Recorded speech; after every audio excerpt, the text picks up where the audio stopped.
আসসালামু আলাইকুম রহমতুল্লাহ। আউযু বিল্লাহি মিনাশ শাইতানির রাজিম। বিসমিল্লাহির রহমানির রহিম।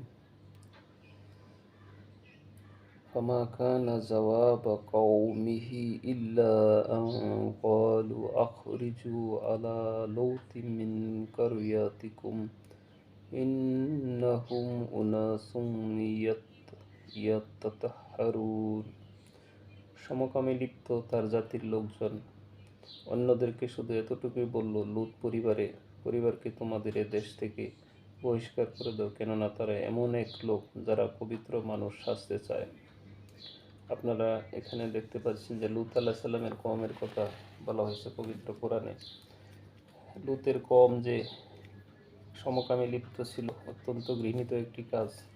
আজকে আমাদের সমাজেও এরকম পাশবিক কাজে কতিপয় লোক লিপ্ত আছে, যার জন্য সমাজ বিধ্বংসী কাজে আল্লাহ তাআলার ক্রোধের শিকার হচ্ছে।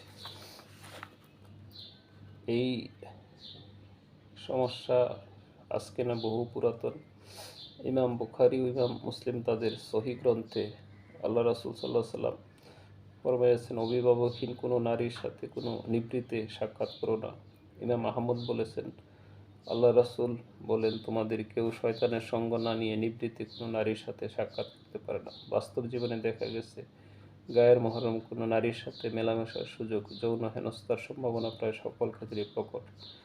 আমেরিকান এক রিপোর্টে এগুলি সুস্পষ্টভাবে উঠে এসেছে। যাই হোক, আমরা যেন আমাদের চরিত্র পবিত্র রাখতে পারি, কুলুষমুক্ত রাখতে পারি, সমাজ সুন্দর করার জন্য অতীব জরুরি। আল্লাহ আমাদের তৌফিক দান করুন। আসসালামু আলাইকুম।